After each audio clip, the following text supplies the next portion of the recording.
Selamat datang kembali di pembahasan mendalam kita. Pernah nggak sih Anda benar-benar berhenti sebentar terus mikir, kenapa ya kita kok akhirnya ngeklik tombol beli sekarang? Atau milih satu merek kopi aja gitu di antara puluhan lain. Apa sih sebetulnya yang terjadi di kepala kita pas momen itu? Nah, hari ini nih kita bakal coba bongkar sedikit misteri di balik keputusan pembelian kita. Sumber utama kita kali ini rangkuman dan ide-ide penting dari buku Buyer Triggers.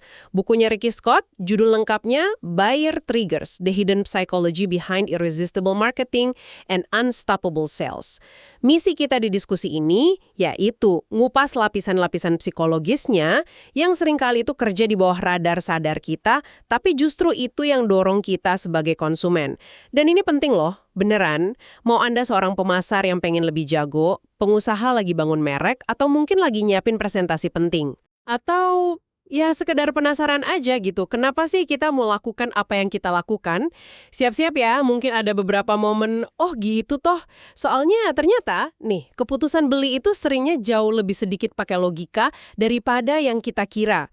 Oke, mari kita mulai. Kita mulai dari fondasi dasarnya dulu ya. Ini dari psikolog pemenang Nobel Daniel Kahneman. Dia bilang otak kita itu punya dua mesin mikir. Ada sistem 1 sama sistem 2.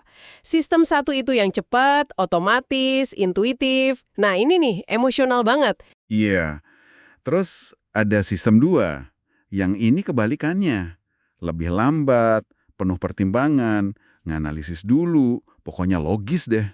Nah, biasanya kan kita mikir, kalau beli sesuatu, apalagi yang agak mahal gitu ya, pasti pakai sistem 2 dong, bandingin fitur, harga, baca review. Nah, disinilah sering salah kaprahnya.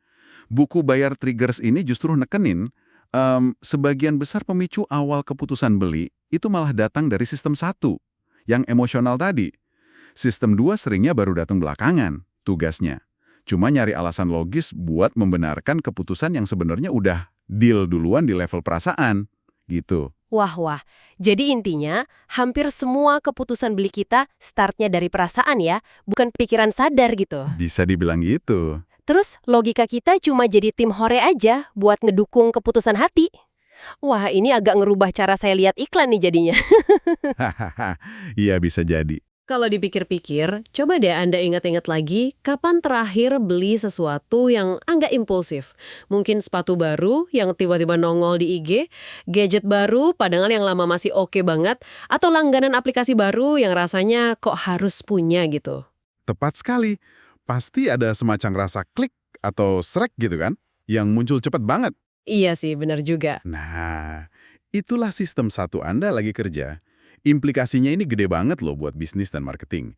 Artinya, di mana sebuah penawaran bikin orang merasa lebih pede, lebih aman, lebih happy, atau lebih dipahami, itu bisa jadi sama pentingnya atau malah lebih penting dibanding daftar spek teknis yang panjang lebar. Emosi itu kayak buka pintu gitu. Logika cuma mastiin kita nyaman aja pas lewatin pintu itu. Dan kayaknya ada mainan kimia otak juga ya di sini. Buku ini nyebut soal dopamin. Saya sering dengarnya itu hormon bahagia. Ya, dan itu salah satu miskonsepsi yang menarik sebetulnya. Buku ini coba lurusin. Dopamin itu sebenarnya lebih ke soal antisipasi sama motivasi, bukan soal senengnya pas sudah dapat. Jadi lebih ke dorongan buat nyari rasa pengen, dorongan buat bergerak ke arah hadiah atau tujuan. Rasa ingin itu yang banyak didorong dopamin.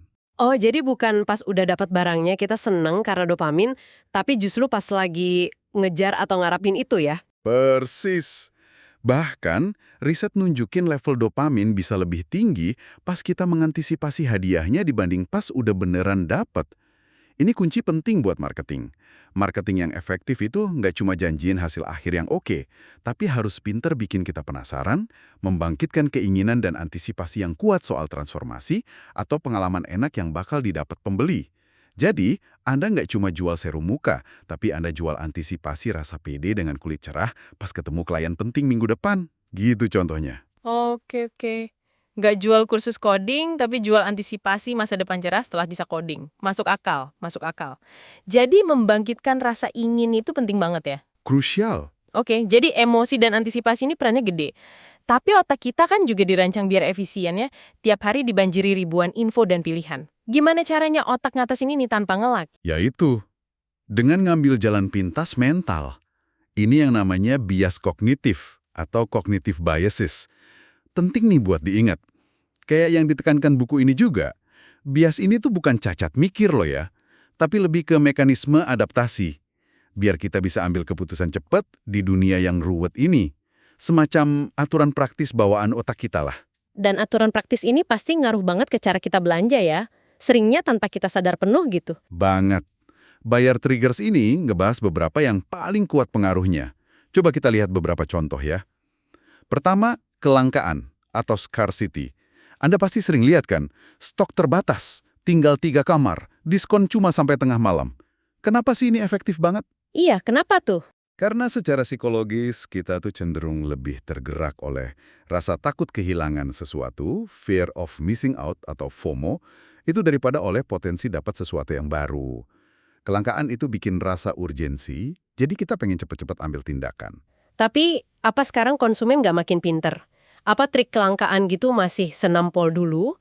Atau malah bisa jadi senjata makan tuan kalau ketahuan bohongannya? Nah, pertanyaan bagus itu. Kuncinya emang di autentisitas. Kelangkaan yang dibuat-buat atau palsu, kayak diskon super spesial, tapi minggu depan ada lagi, itu malah ngerusak kepercayaan jangka panjang. Kelangkaan yang efektif itu harus kerasa beneran.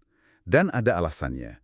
Misal, ya emang bahan bakunya musiman, kapasitas produksinya terbatas, atau penawaran waktu terbatas yang beneran ditepatin janjinya. Oke, jadi harus asli ya kelangkaannya. Betul. Tentu ada bukti sosial atau social proof. Kita kan makhluk sosial ya, jadi kita punya kecenderungan kuat buat ngeliat apa yang dilakuin orang lain sebagai panduan. Apalagi kalau situasinya nggak pasti. Ini yang ngejelasin kenapa ulasan online, testimoni pelanggan, jumlah follower, atau klaim kayak dipakai oleh 50.000 plus profesional itu persuasif banget. Kalau banyak orang lain suka atau pakai, otak kita otomatis mikir, wah ini pasti pilihan aman dan bagus nih. Ah, ini saya banget nih. Hampir selalu cek review atau nanya temen dulu sebelum nyoba resto baru atau beli barang online. Rasanya lebih mantap gitu kalau udah ada validasi dari orang lain. Nah itu dia, bukti sosial lagi bekerja. Ketiga, ada penjangkaran atau anchoring. Informasi pertama yang kita dapat soal sesuatu, itu jangkarnya. Bakal ngaruh banget ke cara kita nilai info berikutnya. Contoh paling gampang di harga. Anda lihat tas harganya 5 juta rupiah. Terus, persis di sebelahnya ada tas mirip harganya 2,5 juta rupiah. Tiba-tiba, tas yang 2,5 juta itu rasanya jadi murah banget kan? Padahal 2,5 juta sendiri ya lumayan juga. Iya juga ya. Jadi kayak perbandingan gitu. Betul. Jangkar awal, harga 5 juta rupiah, bikin harga kedua kerasa relatif lebih murah. Makanya strategi nampilin opsi premium atau paling mahal duluan, itu bisa bikin opsi standar kerasa lebih terjangkau. Menarik. Jadi urutan kita ngasih info bisa ngubah persepsi nilai ya. Drastis malah. Betul sekali. Dan ini nyambung ke bias keempat, pembingkaian atau framing. Gimana Anda membingkai atau nyajiin info yang sama persis, itu bisa ngubah penerimaan orang total. Contohnya, bilang daging giling ini 85% bebas lemak, itu kedengaran jauh lebih menarik buat orang yang peduli kesehatan, dibanding bilang daging giling ini mengandung 15% lemak. Padahal faktanya sama plek. Oh iya bener. Atau contoh lain, tingkat keberhasilan program kami 90%, itu lebih meyakinkan daripada tingkat kegagalan 10%. Framing positif hampir selalu lebih efektif. Wah, ini benar-benar menunjukin ya betapa kuatnya persepsi itu. Bias-bias ini kayak kacamata nggak kelihatan yang ngebentuk cara kita lihat nilai, risiko, urgensi. Bukan soal datanya dimanipulasi, tapi gimana data itu disajiin ke otak kita yang punya aturan main sendiri. Oke, selain emosi dan bias-bias tadi, buku Buyer Triggers ini nyelam lebih dalam lagi ke pendorong yang mungkin paling dasar, identitas. Idenya tuh kita nggak cuma beli produk atau jasa karena fungsinya, tapi karena apa yang produk itu katakan tentang kita, atau tentang versi diri kita yang kita idamkan. Persis. Coba deh, pikirin merek-merek yang fansnya fanatik banget. Harley Davidson itu kan nggak cuma jual motor gede ya. Mereka jual citra kebebasan, petualangan, bahkan sedikit pemberontakan. Bener. Atau Apple. Nggak cuma jual gadget, tapi jual inovasi, desain elegan, status kaum kreatif. Atau Lululemon. Nggak cuma jual baju olahraga, tapi jual identitas gaya hidup sehat, aspirasi kebugaran, komunitas. Mereka semua itu intinya jual identitas. Pertanyaan di benak pembeli yang sering nggak diucapin, bukan cuma, ini barang gunanya apa sih? Tapi juga, barang ini nyerminin siapa gue? Atau gue pengen jadi siapa sih? Ini ngingetin saya ke psikologi suku yang disinggung buku ini juga. Manusia kan emang punya dorongan alami buat ngerasa jadi bagian dari kelompok, suku gitu, yang punya nilai, minat, atau aspirasi sama. Merek yang sukses itu yang bisa nyiptain suku ini ya, kayak fans klub bola atau pengguna software tertentu gitu mungkin. Ada rasa kebersamaan. Tepat sekali. Nyiptain rasa komunitas dan identitas barang ini strategi yang kuat banget. Dan apa coba yang jadi lem dari semua interaksi ini? Mau didorong emosi, bias, atau identitas? Jawabannya satu, kepercayaan. Kepercayaan itu fondasi yang nggak kelihatan tapi wajib ada di tiap transaksi. Apalagi di zaman sekarang yang infonya rame banget dan orang gampang skeptis. Kepercayaan tuh seringkali harus dibangun dalam hitungan detik. Wah, gimana caranya bangun trust secepat itu? Kayaknya susah ya. Emang tantangan sih, tapi bisa. Buku ini nyorot beberapa elemen kunci. Pertama, tampilan visual yang profesional dan kredibel. Desain web yang rapi, kemasan produk yang bagus, itu ngaruh. Kedua, pesannya jelas. Sampaikan apa yang Anda tawarkan dan manfaatnya pakai bahasa gampang. Jangan pakai jargon aneh-aneh. Oke. Ketiga, bukti sosialnya ditampilin jelas. Ulasan, testimoni, logo klien. Keempat, konsistensi merek di mana-mana. Hal-hal ini secara instan ngasih sinjal kredibilitas dan keandalan. Jadi reputasi bagus itu beneran aset ya. Dibangun dari konsisten, transparan, sama bukti nyata.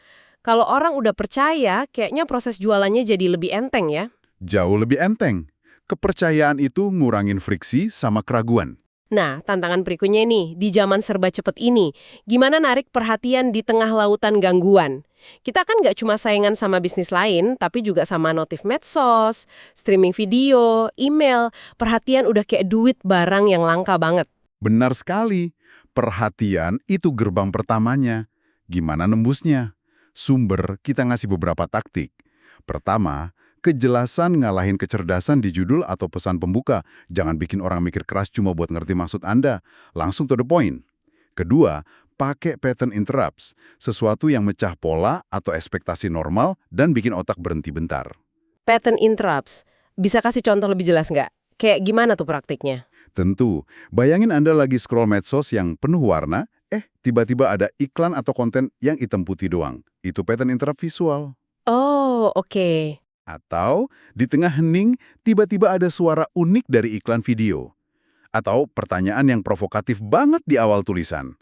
Intinya, sesuatu yang nyentak otak keluar dari mode otomatisnya. Bikin dia nanya, bentar, ini apaan? Tujuannya ya, berhentiin jempol yang lagi nge-scroll. Ketiga, setelah dapat perhatian sesaat, langsung kaitin pesan Anda sama rasa sakit atau keinginan terdalam si audiens. Relevansi itu kuncinya, biar perhatiannya nggak hilang lagi. Jadi, nyentak perhatian doang nggak cukup ya? Pesannya juga kudu klik atau resonate sama audiensnya. Tepat. Buku ini nekenin pentingnya seimbang antara disruption, nyentak perhatian, sama resonance, bikin pesan kerasa relevan dan kena di hati. Disruption itu kayak kail pancingnya, tapi resonance itu kayak jabat tangannya, bangun koneksi.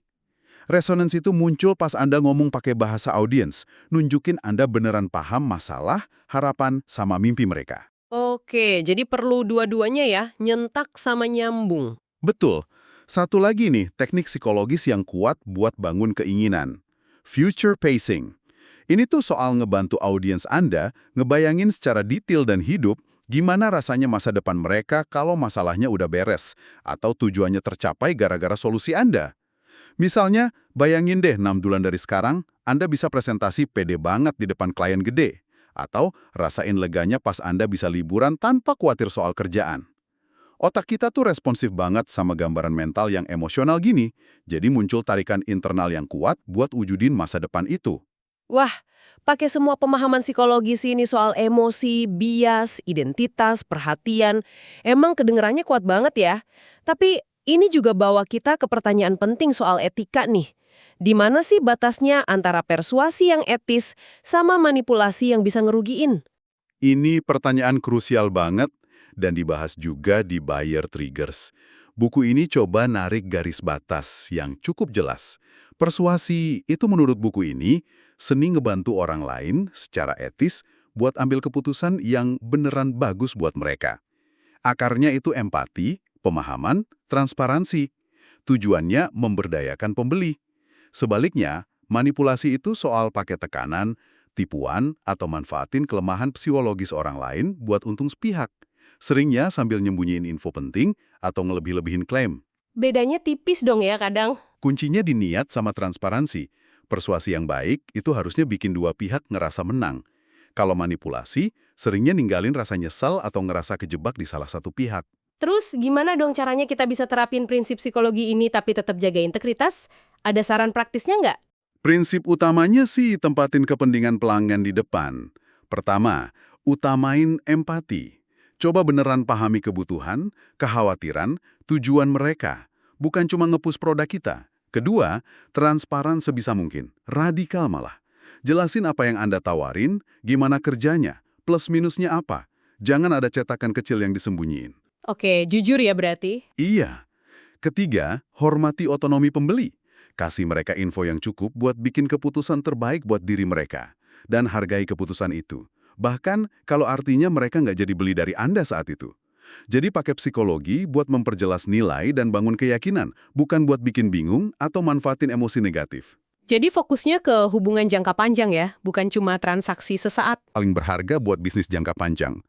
Kalau itu diprioritasin, hasilnya loyalitas, rekomendasi getok tular, bisnis yang awet. Ngomongin ke depan nih, tren kayak pakai AI buat hiperpersonalisasi marketing bakal makin ramai kayaknya. Penawaran bisa dibikin unik banget buat tiap orang. Wah, makin canggih ya. Iya, tapi ini harus diimbangi etika yang kuat juga. Personalisasi harusnya ngebantu, bukan malah bikin orang ngerasa diintai atau serem. Selain teknologi, ada perubahan dari sisi konsumennya sendiri nggak? Ada. Kita lihat munculnya konsumen sadar. Mereka makin skeptis sama taktik marketing yang agresif. Lebih peduli sama nilai-nilai etis perusahaan, dampak sosial. Pengen info jujur dan diberdayakan, bukan cuma didorong-dorong beli. Mereka lebih ngehargain otentisitas sama transparansi dibanding dulu. Merek yang kaku dan nggak tulus bakal makin susah kayaknya. Fokus ke hubungan dan kepercayaan. Wah, banyak banget ya ternyata yang bisa kita gali dari cara kerja pikiran kita pas mutusin buat beli sesuatu. Intinya, ini proses yang jauh lebih emosional daripada rasional. Sangat dipengaruhi sama jalan pintas mental alias bias yang tersembunyi, pencarian kita akan identitas, dan kebutuhan dasar kita akan rasa percaya. Iya, betul. Memahami mekanisme ini tuh ngasih kita pemahaman yang lebih dalam. Baik sebagai konsumen biar lebih sadar, atau sebagai komunikator, pebisnis, biar lebih efektif. Tapi ya itu, kayak pesan utama dari Buyer Triggers, gunakan pemahaman ini secara etis. Jadilah psikolog pembeli yang punya empati. Fokus ke kejelasan, pelayanan, dan nyiptain nilai nyata. Marketing yang hebat itu nggak harus kerasa licik atau maksa kok. Bisa jadi proses yang positif dan sama-sama enak buat semua. Nah, sebagai penutup diskusi kita kali ini, kami pengen ninggalin Anda dengan satu pertanyaan buat direnungkan nih. Setelah dengar macam-macam pemicu psikologis tadi, bias kognitif atau dorongan emosional, mana sih yang paling sering Anda sadari ngaruh ke keputusan beli Anda sendiri belakangan ini?